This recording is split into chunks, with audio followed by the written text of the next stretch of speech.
All right, so our first question is from Mohammed.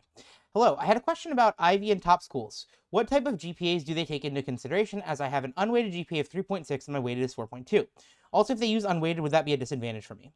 So it depends on the courses that you're taking. If you're taking mostly regular college prep courses, they focus really heavily on your unweighted GPA. As you start to get into more advanced courses and APs and IB classes, honors classes, advanced classes, then they start to look a little bit more at your weighted GPA. All right, next question is from PJRB. GPA seems so subjective. Do colleges take into account that an A in one school isn't the same as an A in another school? So the honest answer is that they try to, but their ability to do so is constrained to some extent by their knowledge of your high school. If your high school has been sending 5, 10, 15 kids to that college every year and they get a ton of applications, well, then yeah, they're going to understand that an A in your high school isn't the same as an A in another high school. Conversely, if you're one of the few kids in your year or one of the few kids in the last few years who's applied to that college, then they're not going to have as much context. And so a really important step that you're going to need to take is making sure that your school guidance counselor addresses that in their letter of recommendation and in their school profile. Just explaining that, yeah, we have got a really rigorous course profile, and so if a student is getting an A here, that's really rare. This is also why I've always been a big advocate of, as a sort of high school, putting the class average onto the transcript, where if they were to say, hey, the class average was a 77 and this student got an 89, that's going to be maybe more impressive to a college than a student who got a 96 where the class average was a 94.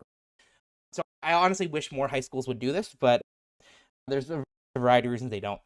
Okay, next question is from WRT Girl. Is there a place to find scholarships and financial aid specifically for URM applicants? So for the most part, financial aid is usually not specific to URM applicants. It's mostly oriented around financial need.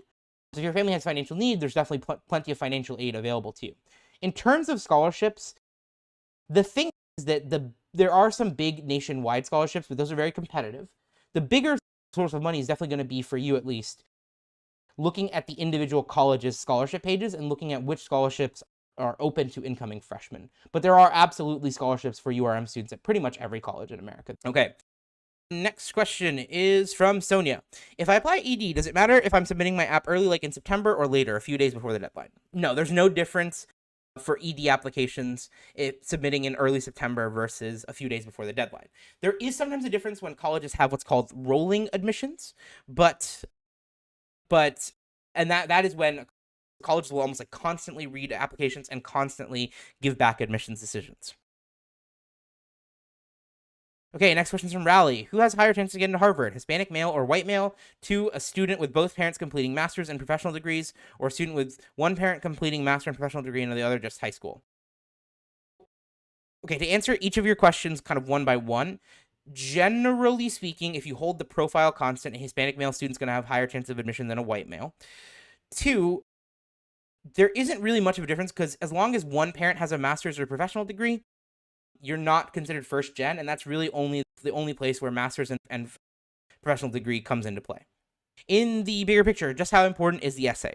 It varies from college to college, but the essay is often really important because, especially at selective colleges, it's sometimes like the tiebreaker that colleges use to choose between 2 applicants who are pretty equivalently qualified on paper, and that's a very common situation that you run into at Ivies and similar schools. Next question is from Yanamin again. What's a great unweighted GPA? Again, it depends on the college that you're looking at. In the case of HS Senior, a 3.95 is a great GPA, like regardless, like a great unweighted GPA almost regardless of things. I would say if you're looking at like the Ivies, a great unweighted GPA is like a 3.9 or a 3.88, right? Something like that. If you're looking at sort of other selective colleges, a great GPA is anything like 3.75 or higher. If you're looking at most like sort of top tier public universities, a great GPA is like a 3.6 or 3.5 if you're in state. So it really varies from college to college. What is considered a good SAT or ACT score to submit? What kind of scores would you choose not to submit? So I think I covered this a second ago, but My general rule of thumb is look at the stats for a particular college because it varies from college to college. If your score is above the 50th percentile for accepted students, I would almost always submit. If your score is below the 25th percentile, I would usually not submit. If your score is between the 25th and 50th percentile, it depends on if you've got an exceptional profile outside of your test scores, in which case I wouldn't submit, or if you don't. And then if you're part of a target recruitment demographic for the college. If you aren't a part of the target recruitment demographic and the rest of your profile isn't excellent, I would usually submit if you're between the 25th and 50th percentile. Next question is from Rowley. What are the odds that a good written letter of recommendation would balance the disadvantage of applying to an Ivy League college from high school earlier, graduated in 3 years instead of 4 years? Not great, to be honest. Most colleges treat the sort of recommendation letter as more of a checkbox than as a huge factor in your favor. How reliable is the common data set? The GPA on their reporting seems like every school wants 4.0, even moderately selective. I wouldn't use the common data set for GPAs just because their reporting on that is all out of whack. It is pretty decent when it comes to SAT and ACT reporting, though. Next question is from Murphy Wilkins. Do all colleges recalculate GPA? Do any except the high school's calculation? Pretty much every college recalculates your GPA based on their own system. Okay, next question. That's from Gia M. On the Common App, when it says to report graduating class size, does that mean class size for the school? It means how many other 12th graders or 12th standard or whatever students are going to be graduating at the same time as you. So it's not the size of the overall school. It's usually the size of the overall school divided by 4, roughly. Okay. Next question is also from Gia. My current English class is called ERWC. It stands for English Reading and Writing Class. Should I clarify the acronym? Yes, I would, because I wouldn't know what ERWC is without context. Okay. Next question is from TJ Friend. How can we get a rating of our profile? CollegeVine gives us chances. How close are they? As someone who more or less led the development of our chancing engine, I think they're as accurate as you can get without literally going through the application. Remember, there is some source of randomness and there is some source of luck in the admissions process, like we said. But the chancing engine, when you look at it in aggregate across students, tends to be pretty accurate. So of the students who got a 60% chance for a given college, if you took all of the 200,000 instances that happened in CollegeVine, about 60% of those applications were accepted. So it performs very well in aggregate, but there may be some differences in how it works for you individually. The next question is from Gia. When Common App asks for the highest degree you intend to earn, does that mean the highest degree I want to earn eventually or just for now? It means the highest degree you want to earn eventually.